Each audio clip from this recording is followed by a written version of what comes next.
جی السلام علیکم ڈاکٹر صاحب، میں چاہتا ہوں کہ آپ اپنا تعارف ناظرین کو کروائیں۔ بسم اللہ الرحمن الرحیم۔ بہت شکریہ آپ نے آج ہمیں موقع دیا اپنے ناظرین سے مخاطب ہونے کا اور اپنی گزارشات و معروضات ان تک پہنچانے کا۔ میرے حوالے سے آپ نے جو القاب و خطابات بتائے، اصل میں بات یہ ہے کہ من آنم کہ من دانم۔ بہرحال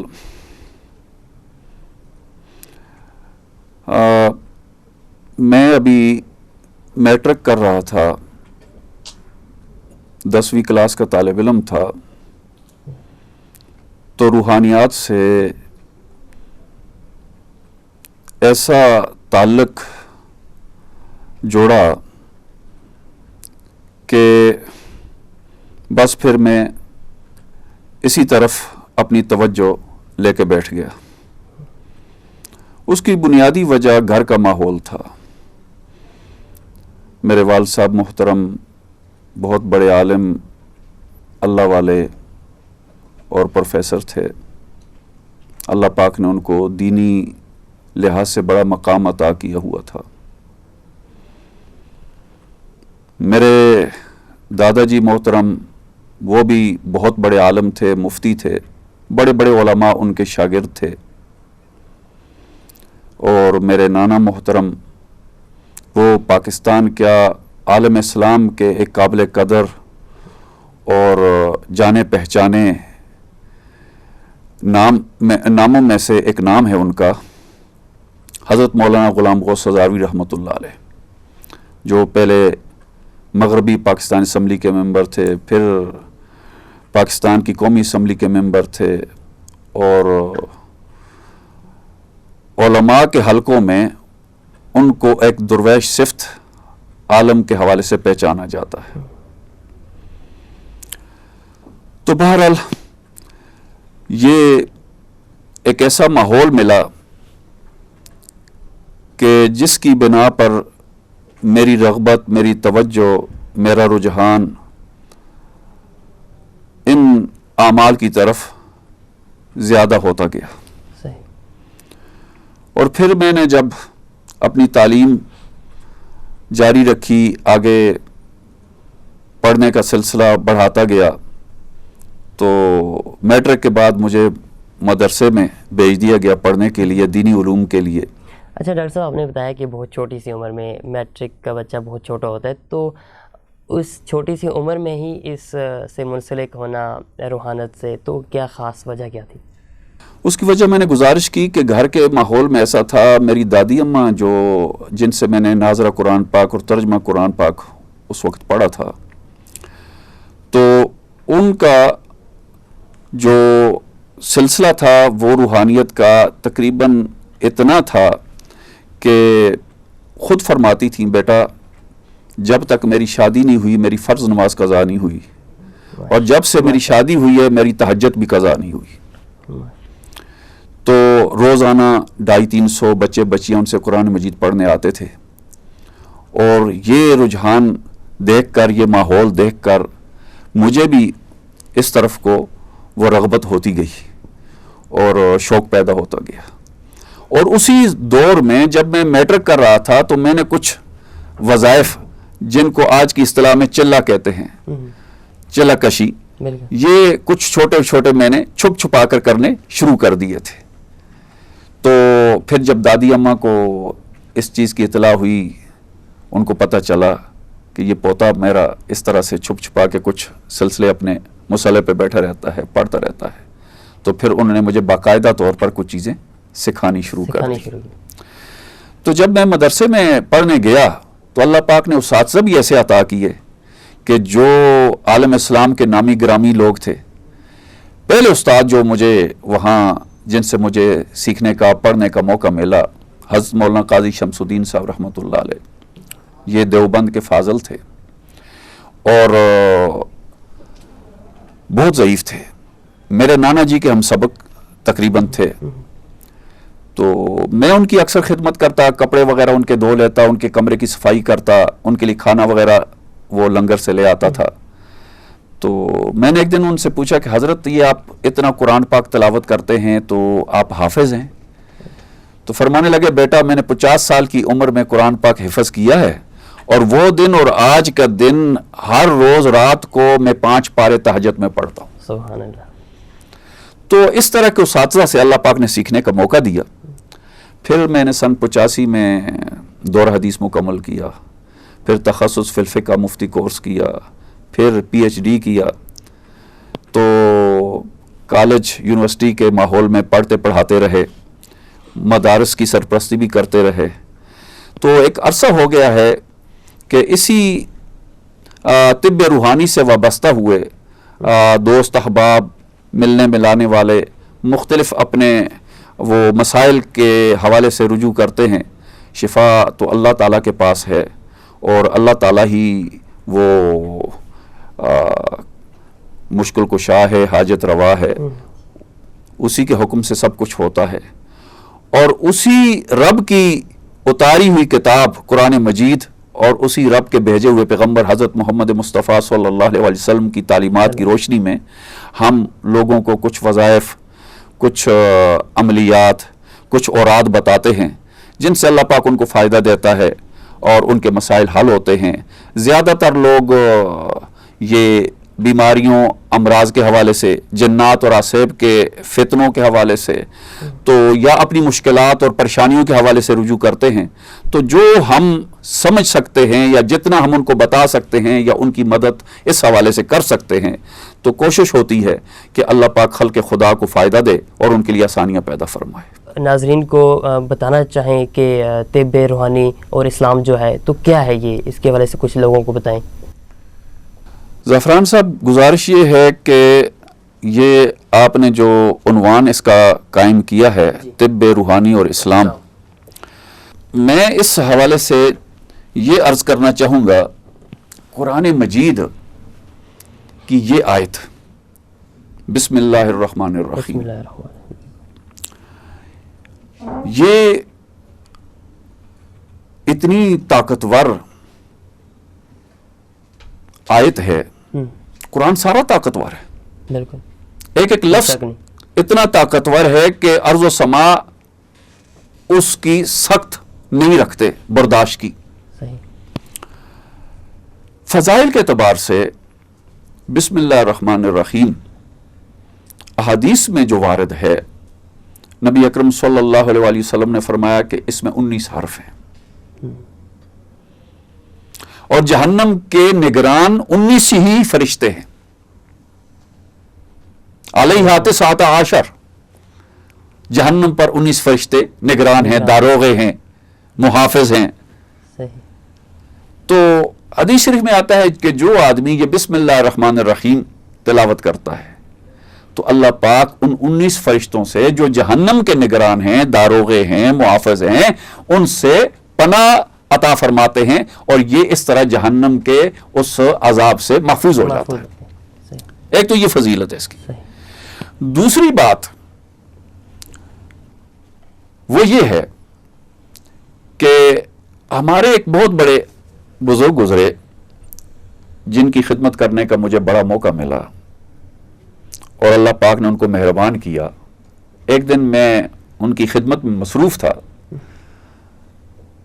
کافی ضعیف ہو چکے تھے, تو خوش ہوئے اور میری طرف متوجہ ہو کر فرمانے لگے بیٹا آپ کو ایک عمل ایسا بتانے لگا ہوں کہ پہلے باندھ لینا.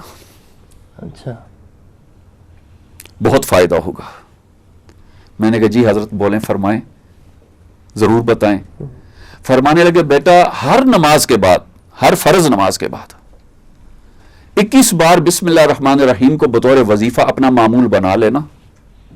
اللہ تعالیٰ ہمیشہ عزت شرم پردہ رکھے گا, اللہ تعالیٰ رسوائی سے بچائے گا, اللہ تعالیٰ کسی طرح کی بھی پریشانی سے محفوظ رکھے گا, اور اللہ تعالیٰ آپ کو معاشرے میں عزت اور وقار عطا فرمائے گا. لیکن ایک بات میں یہاں ضمناً ضرور عرض کروں گا کہ جتنے بھی وظائف ہیں صحیح ان کی طاقت ضرور ہے، صحیح بالکل بشرطے کو قرآن و سنت کے مطابق ہوں، یا اسلاف و اکابر جو اہل حق ہیں ان کے بتائے ہوئے ان معمولات کے مطابق ہوں، ان کے بتائے ہوئے ان اسباق کے مطابق ہوں. مگر پھر بھی بنیادی طور پر جو کام ہے وہ یہ ہے کہ ہمیں اپنے آپ کو بھی بھائی دیکھنا ہوگا کہ میں وظائف تو کر رہا ہوں لیکن نماز سے میرا تعلق نہیں ہے.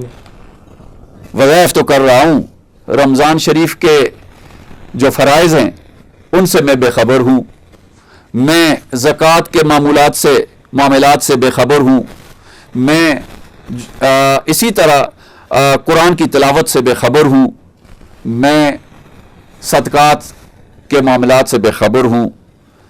تو مجھے بتائیں یہ وظائف پھر اثر کریں گے؟ اثر تو اللہ ہی پیدا کرتا ہے نا. بالکل تو اللہ تعالیٰ کے ساتھ جب ہمارا قرب ہوگا، اللہ تعالیٰ کے ساتھ جب ہم نزدیک ہوں گے یا اللہ کو راضی کریں گے تو اللہ کی رضا ہی کے نتیجے میں وظائف پھر اپنا فائدہ دیتے ہیں، اپنی تاثیر دکھاتے ہیں. بالکل اب آپ ایک چھوٹی سی بات دیکھیں، جی آپ نے بڑی اچھی گاڑی لی، نئی گاڑی لی، صحیح لیکن اس گاڑی کے ٹائر میں ہوا نہیں ہے، وہ گاڑی چلے گی؟ نہیں کتنا معمولی سا کام ہے، بالکل وہ گاڑی نہیں چلے گی. نہیں ہم اپنے آپ کو دیکھیں کہ ہم کہتے ہیں جی کہ وظائف تو ہم پڑھ رہے ہیں لیکن نماز ہم پوری نہیں ادا کرتے، ہم کبیرہ گناہ سے نہیں بچتے. ٹھیک ہے، ایون علماء لکھتے ہیں صغیرہ گناہ بھی اگر روٹین بنا لی جائے نعوذ باللہ اور اس کو روزانہ کا معمول بنا لیا جائے وہ بھی کبیرہ کے درجے میں ہو جاتا ہے. تو پہلی شرط بھائی یہ ہے کہ ہم اپنی اصلاح کریں، صحیح پہلے اپنے جسم کو پاک کریں، پھر اپنے باطن کو پاک کریں، پھر اس کے بعد وظائف کے لیے مصلی بچھائیں. صحیح میں ایک گزارش کروں کہ ابراہیم بن ادم رحمۃ اللہ علیہ سے غالباً کسی نے پوچھا کہ یہ بتائیں کہ اسم اعظم کیا ہوتا ہے. تو انہوں نے بڑا برجستہ اور بڑا زبردست جواب دیا. فرمانے لگے کہ بھائی مجھے یہ تو خبر نہیں ہے کہ اسم اعظم کیا ہے اور کون سا ہے، اللہ پاک کا کون سا نام اسم اعظم ہے یہ مجھے نہیں معلوم، لیکن میں فارمولہ بتا دیتا ہوں. جی حضرت ضرور بتائیں فارمولہ کیا ہے. تو ابراہیم بن آدم رحمۃ اللہ علیہ نے فرمایا فارمولہ یہ ہے، زبان کو جھوٹ سے پاک رکھ، پیٹ کو حرام سے پاک رکھ، شرمگاہ کو زنا سے پاک رکھ، پھر رب کا جو بھی نام لے گا وہ اسم اعظم ہے. صحیح ڈاکٹر صاحب، بالکل مجھے بھی اسم اعظم کے حوالے سے بات یاد آئی کہ آپ نے ابھی آیت مبارکہ تلاوت کی بسم اللہ الرحمن الرحیم. تو اس میں 3 اللہ کے نام رحمان اللہ رحمان رحیم ہے، تو اس میں اسم اعظم کون سا ہے؟ اس میں اسم اعظم کا تعین جو ہے نا جی، اکثر علماء کی رائے یہ ہے کہ اللہ، لفظ اللہ لفظ اللہ یہ رب تعالیٰ کا ذاتی نام ہے، بالکل باقی تمام صفاتی نام ہے، باقی تمام صفاتی نام ہے. اب اللہ رب العزت کا ذاتی نام ہے. تو احادیث میں کچھ آیات ایسی ہیں جن کی طرف اشارہ ہوا ہے کہ یہ وہ آیات ہیں جن میں اسم اعظم ہے. صحیح. تو اب جیسے سلیمان علیہ السلام نے اپنے دربار کے لوگوں سے فرمایا کہ مجھے ملکہ بلقیس کا تخت چاہیے، قال عفریت من الجن، ایک بہت بڑے جن نے کہا، عرض کی کہ میں آپ کے پارلیمنٹ کا، روزانہ پارلیمنٹ اس میں ہدہد بھی تھا، اس میں اور بھی لوگ تھے، جنات بھی تھے، سارے ممبر تھے، تو کچھ دیر کے لیے ہوتا تھا. تو قال عفریت من الجن، اس بڑے دیو ہیکل جن نے کہا کہ جب تک آپ کا یہ اجلاس چلتا ہے اس سے پہلے میں وہ لے آتا ہوں. سلیمان علیہ السلام فرمایا نہیں بھائی اس سے پہلے مجھے چاہیے. تو قال رجل عنده علم من الکتاب، ایک آدمی کھڑا ہو گیا جس کے پاس کتاب کا علم تھا، اس نے کہا میں آنکھ جھپکی میں لے آتا ہوں. تو علماء کہتے ہیں یہ آصف بن برخیا تھے، ان کے پاس اسم اعظم تھا اور وہ اس کی طاقت سے لے آئے. اب یہ اسم اعظم متعین نہیں ہے کہ کون سا ہے، کہ کون سا ہے، لیکن ہے اور اس کے لیے وہی ابراہیم بن ادم رحمۃ اللہ علیہ وہ بات ہے بات آ جاتی ہے بالکل کہ اپنے معاملات کو اللہ کے ساتھ ٹھیک رکھو، پھر جو بھی مانگو اللہ دے گا۔ بلکہ حدیث میں یہاں تک آتا ہے، نبی کریم صلی اللہ علیہ وسلم نے فرمایا کہ ایک بندہ پارسا نیک اللہ کی رضا پر چلنے والا ایک درجہ اور سٹیج زندگی کا اس کا پھر ایسا آتا ہے کہ اللہ رب العزت فرماتے ہیں میں اس کی آنکھیں بن جاتا ہوں وہ دیکھتا ہے، میں اس کا ناک بن جاتا ہوں سونگتا ہے، میں اس کی زبان بن جاتا ہوں بولتا ہے، میں اس کے کان بن جاتا ہوں وہ سنتا ہے، ہاں میں اس کے ہاتھ بن جاتا ہوں چھوتا ہے، ہاں من تو شدم تو من شدی من تن شدم تو جان شدی تا کس نہ گوید بعد ازا من دیگرم تو دیگری، ہاں میں تو ہو جاتا ہوں تو میں ہو جاتا ہے، اور وہ اگر قسم کھائے تو اللہ پوری فرماتے ہیں۔ تو یہ درجہ روحانیت کا، یہ جب انسان اپنے آپ کو اللہ کے سپرد کرے، سپردم بتو مایائے خیشرا، اے اللہ میں نے اپنی ساری خواہشات چھوڑ دیں، اپنے آپ کو تیرے حوالے کر دیا، اپنے آپ کو تیرے حوالے کر دیا۔ جب بندہ اپنے آپ کو رب کے حوالے کرتا ہے تو پھر اعمال اور وظائف میں قوت اور طاقت پیدا ہوتی ہے، نکھار پیدا ہوتا ہے، اور پھر باطن اتنا جو ہے نا ہرا ہو جاتا ہے، اس میں اتنی ہریالی آ جاتی ہے کہ وہ اپنی ذات میں ایک انجمن ہوتا ہے، اپنی ذات میں انجمن ہوتا ہے۔ بلکہ اس طرح سے ہے کہ علماء فرماتے ہیں کہ یہ جو دینی وظائف ہیں، شرعی وظائف ہیں، ان کے لیے جو بنیادی اور پہلی شرط ہے وہ یہی ہے کہ کم از کم گناہ کبیرہ چھوڑا جائے۔ اب گناہ کبیرہ دو طرح کا ہے میرے بھائی، ایک وہ گناہ کبیرہ ہے جو کرنے والا ہے، کر کے ہوتا ہے گناہ، اور ایک وہ ہوتا ہے جو چھوڑ کر ہوتا ہے گناہ۔ ایک پازیٹو ایک نیگیٹو، ایک کرنے سے گناہ ہوتا ہے ایک چھوڑنے سے، اور ایک چھوڑنے سے ہوتا ہے۔ اب کرنے سے مثلا جھوٹ ہے، غیبت ہے، قتل ہے، چوری ہے، زنا ہے، یہ سارے کرنے والے اعمال ہیں، اگر یہ کیے یہ گناہ کبیرہ۔ اور ایک چھوڑنے سے ہوتا ہے، مثلا نماز چھوڑ دی،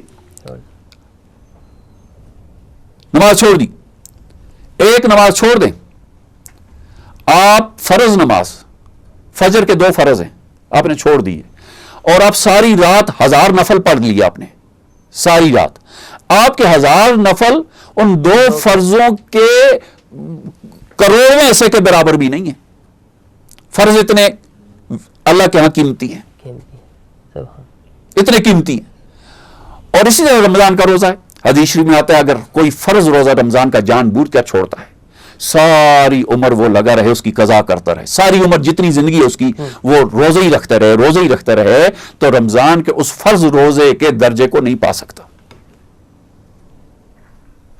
اس لیے عملیات میں، وظائف میں، روحانیات میں پہلی شرط یہ ہے، فرسٹ سٹیپ یہ ہے کہ وہ توبہ کے ساتھ قدم رکھے، توبہ کے ساتھ قدم رکھے، توبہ کے ساتھ قدم رکھے، استغفار کے ساتھ قدم رکھے۔ اور پھر توبہ یہ نہیں کہ زبان سے توبہ، توبہ یہ ہے کہ رب کریم آج کے بعد جو کرنے والے گناہ کبیرہ ہیں وہ بھی نہیں کروں گا، جو چھوڑنے والے ہیں وہ بھی نہیں چھوڑوں گا۔ تو پھر اگلا درجہ آتا ہے بسم اللہ کا۔ اب بسم اللہ کرے، اب بسم اللہ کے ساتھ آگے بڑھے۔ حدیث شریف میں آتا ہے کل امر ذی بال لم یبدا ببسم اللہ فهو اقطع واجزم، ہر ذی شان عمل، ہر قابل قدر عمل جو بغیر بسم اللہ کے شروع کیا جائے وہ ادھورا رہتا ہے، وہ ادھورا رہتا ہے۔ تو اب یہ جو اعمال ہیں روحانیت کے حوالے سے، بسم اللہ الرحمن الرحیم کے فوائد کے حوالے سے میں ایک اہم فائدہ آپ کے سامنے ذکر کرنا چاہتا ہوں۔ ہمارے ہاں روزمرہ کے مسائل میں جو 35-40 سال کے اس روحانی زندگی کے وہ سفر میں میرے سامنے لوگوں کے مختلف شکلوں میں پیش آئے، وہ گھریلو ناچاکی تھی، میاں بیوی کا آپس میں اختلاف تھا، والدین اولاد کا آپس میں اختلاف تھا، بہن بھائیوں کا آپس میں اختلاف تھا، رشتہ داری برادری میں آپس میں نفاق تھا۔ تو ایک ایسا عمل بتانے جا رہا ہوں، اگر کوئی یہ پلے باندھ لے، معمول بنا لے، لیکن ان شرائط کے ساتھ جو میں نے گزارش کی ہے، تو انشاءاللہ تعالی یہ اختلاف، یہ ناچاکی محبت اور پیار میں بدل جائے گی۔ سبحان اللہ۔ وہ عمل یہ ہے، ہمارے اکابر اساتذہ بتاتے تھے کہ 786 دفعہ بسم اللہ الرحمن الرحیم قمری اعتبار سے جو قمری اعداد ہیں، اعداد کی بھی دو قسمیں ہیں، صحیح، ایک شمسی اعداد کہلاتے ہیں، قمری اعداد کہلاتے ہیں۔ قمری اعداد کے حوالے سے بسم اللہ الرحمن الرحیم کے جو اعداد نکالے گئے ہیں وہ 786 ہیں۔ علماء ماہرین لکھتے ہیں کہ جس آدمی کو یہ ہو کہ اس کی بیوی اس سے نفرت کرتی ہے یا اختلاف رکھتی ہے یا اس کی بات کو نہیں مانتی یا آپس میں محبت پیار کم ہوتا جا رہا ہے، یا بیوی یہ سمجھتی ہے کہ میرا خاوند مجھ سے دور ہوتا جا رہا ہے اور مجھ سے وہ پیار محبت نہیں رکھتا، یا وہ میرا خیال نہیں رکھتا، یا میرے اوپر توجہ نہیں دیتا، یا والدین یہ سمجھتے ہیں اولاد ہمارے لیے کچھ اس طرح وہ آہستہ آہستہ دوری کا باعث بن رہی ہے، یا اولاد دیکھتی ہے ماں باپ ہم سے کھچے کھچے رہتے ہیں، ان ساری شکلوں میں جو متاثرہ فریق ہے وہ باوضو ہو کر پہلے 11 دفعہ درود شریف پڑھے، پھر 786 دفعہ بسم اللہ الرحمن الرحیم پڑھے، بسم اللہ الرحمن الرحیم، بسم اللہ الرحمن الرحیم، بسم اللہ الرحمن الرحیم 786 دفعہ، پورا عدد پورا رکھے، کمی بیشی نہ ہونے دے، 786 دفعہ، پھر 11 دفعہ درود شریف پڑھے۔ اب یہ ایک گلاس پانی پر دم کرتے، لیکن جب یہ پڑھنے کے لیے بیٹھے، اس کا وقت بھی میں بتاتا ہوں اور اس کی شرائط بھی بتاتا ہوں۔ وقت یہ ہے کہ جمعے کا دن ہو اور عصر کی نماز کے بعد غروب آفتاب سے کم از کم 1 گھنٹہ پہلے۔ حدیث شریف میں آتا ہے کہ جمعے کے دن اللہ پاک نے ایک ساعت رکھی ہے جس میں اللہ پاک ہر دعا قبول فرماتے ہیں، بندے کا سوال قبول کیا جاتا ہے، بندے کا مانگنا قبول کیا جاتا ہے۔ تو علماء نے اپنی تحقیق کے مطابق فرمایا ہے کہ یہ جمعے کا دن جو ہے اس میں یہ ساعت جو ہے یہ بعد عصر کی ہے اور غروب آفتاب سے پہلے کی ہے۔ ایک گلاس پانی پاس رکھ کر بیٹھ جائے اور مقصد کی نیت کر کے پڑھنا ہے۔ اور تیسری شرط یہ ہے کہ جب پڑھے تو توجہ عمل پر ہو، یہ نہ ہو کہ جب ہم پڑھ رہے ہوں زبان پر تو ذکر ہو بسم اللہ الرحمن الرحیم اور دماغ کہیں اور سیر کر رہا ہو، ہاں جی، دماغ کہیں اور پھر رہا ہو، تو یہ ذکر اثر نہیں کرتا۔ کسی اللہ والے نے کہا تھا نا، بر زبان اللہ اللہ در دل گاؤ خر ای چنی تسبیح کے دارد اثر، زبان پر تو اللہ اللہ ہے ہاں، اور دل دماغ میں گائے اور گدے کا خیال ہے، تو ایسی تسبیح اثر نہیں کرتی۔ ہاں، اور عاجز بن کر پڑھے، محتاج بن کر پڑھے، اللہ سے سوالی بن کر پڑھے، اور اس کے بعد ختم کرنے کے بعد پھونک مارے اور اللہ سے دعا بھی کرے کہ رب کریم میں تو یہاں تک کر سکتا تھا، تاثیر ڈالنا، قبول کرنا اور اس کا نتیجہ دینا تیرے پاس ہے، میرے رب مجھ پر رحم فرما اور میری یہ حاجت قبول فرما اور مجھے یہ عطا فرما۔ اور پھر وہ اگر خامن نے دم کیا ہے بیوی کے لیے تو بیوی کو پلا دے، اور اگر بیوی نے دم کیا ہے تو خامن کو پلا دے، اور اگر والدین نے دم کیا اولاد کو پلا دیں، اولاد نے اگر کیا تو والدین کو پلا دیں، خاندان والوں نے کیا تو دوسروں کو پلا دیں۔ لیکن پھر جو اہم شرط یہاں پر یہ ہے کہ جائز مقصد ہو، مقصد جائز، جائز مقصد۔ اکثر عورتیں یہ کرتی ہیں، خاص کر بیویاں، کہ خامد غلام بن جائے، نعوذ باللہ، میرا تابعدار ہو جائے۔ نہیں، جو حد سے زیادہ جو حد اللہ نے مقرر کی ہے اس سے زیادہ آگے بڑھنا یہ ظلم ہے، چاہے وہ عورت بڑھے، چاہے وہ مرد بڑھے، چاہے وہ اولاد بڑھے، چاہے وہ والدین بڑھے، تو ظلم اللہ معاف نہیں کرتا، ظلم اللہ معاف نہیں کرتا۔ تو اس لیے یہ ایک انتہائی مجرب آزمودہ عمل ہے، پیار محبت بڑھانے کے لیے، آپس کے اختلافات مٹانے کے لیے، ذہنی ہم آہنگی پیدا کرنے کے لیے، اور ایک دوسرے کے ساتھ جو ہے وہ رشتوں کو مضبوط بنانے کے لیے یہ عمل اگر آپ جمعے کو کریں، اور مناسب یہ ہے کہ ہر جمعے کو کر لیں، نہیں تو کم از کم ہر مہینے میں اس کی ترتیب پھر یہ ہوگی کہ پہلے 3 دن چاند کی پہلی تاریخ، دوسری تاریخ اور تیسری تاریخ، ان میں اگر جمعہ نہیں آتا، ان میں اگر جمعہ نہیں آتا تو ان 3 تاریخوں کے بعد جو جمعہ آئے گا اس دن آپ کر سکتے ہیں. اگر ان 3 تاریخوں میں جمعہ آتا ہے تو ان میں آپ نہیں کر سکتے. ان 3 تاریخوں میں پہلی کو، دوسری کو اور تیسری کو، اگر ان 3 تاریخوں میں جمعے کا دن نہیں آ رہا تو اس کے بعد جو بھی جمعہ آئے گا تو تب کر لیں، آپ اس جمعے کو یہ عمل کر لیں. یعنی چاند کی ابتدائی تاریخوں میں پہلے 3 تاریخوں کو چھوڑ کر، تو انشاءاللہ 100% نتیجہ آئے گا، 100% نتیجہ آئے گا. تو اللہ تعالیٰ نے اس کی بڑی برکات رکھی ہیں، بڑی اس کی جو ہے نا تاثیر ہے. تو ایک تو یہ عمل میں نے آپ کو بتا دیا. ایک دوسرا عمل میں آپ کو اسی کا بتانے جا رہا ہوں، وہ یہ ہے کہ جو آدمی بسم اللہ الرحمن الرحیم کو انہی شرائط کے ساتھ، شرائط یہی ہوگی، ترتیب بھی یہی ہوگی، اور 3 تاریخوں کے بعد پہلا جمعہ یا دوسرا، یا اس کے بعد اگر جمعرات آتی ہے پہلے 3 تاریخوں کے بعد، اس جمعرات کو سورج طلوع کے بعد، اور دوسری جمعرات کو بھی سورج طلوع کے بعد. یعنی پہلے 3 تاریخوں میں چھوڑ کر جو آگے 3 تاریخوں کے بعد جمعرات آئے گی اس میں سورج طلوع کے بعد، اور دوسری جمعرات اس کو بھی سورج طلوع کے بعد. یہ آپ نے عمل کرنا ہے، اور یہ پڑھنے کا نہیں ہے، لکھنے کا ہے. اس میں آپ نے 625 دفعہ سادہ کاغذ پر، جس پر کوئی لکیریں نہ ہو، گلیز کاغذ ہو جو مومیائی قسم کا ہوتا ہے، اس کاغذ پر آپ یہ 625 دفعہ بسم اللہ الرحمن الرحیم لکھیں باوضو تنہائی میں. اور اس کے لیے اگر آپ زعفران کی سیاہی استعمال کر لیں تو زیادہ بہتر ہے.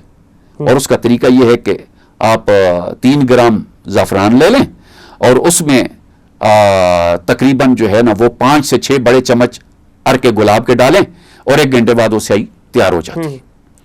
اب آپ اس سے یہ 625 دفعہ بسم اللہ الرحمن الرحیم لکھ کر آپ اپنے پاس سنبھال کے رکھ لیں.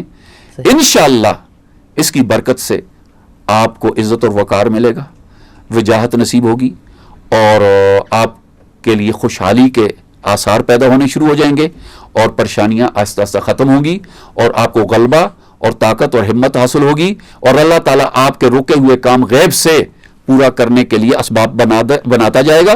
تو یہ اس عمل کی طاقت ہے. لیکن شرائط وہی ہیں کہ کسی کو نیچا دکھانا نہ ہو، ہاں کسی کو جو ہے نقصان پہنچانا نہ ہو، صرف اپنا جائز مقصد پورا کرنا ہے. اور اس کے لیے وہی کہ پہلے وہ توبہ، گناہوں والا سلسلہ ختم، اور اس کے بعد اللہ کی طرف رجوع. تب اللہ پاک اس کی قدر کریں گے اور اس کو قبول فرمائیں گے، اور اس کے اثرات اس بندے کے لیے ظاہر فرمائیں گے انشاءاللہ. اب ہوگی آپ کی بات صرف DTH نیوز پر.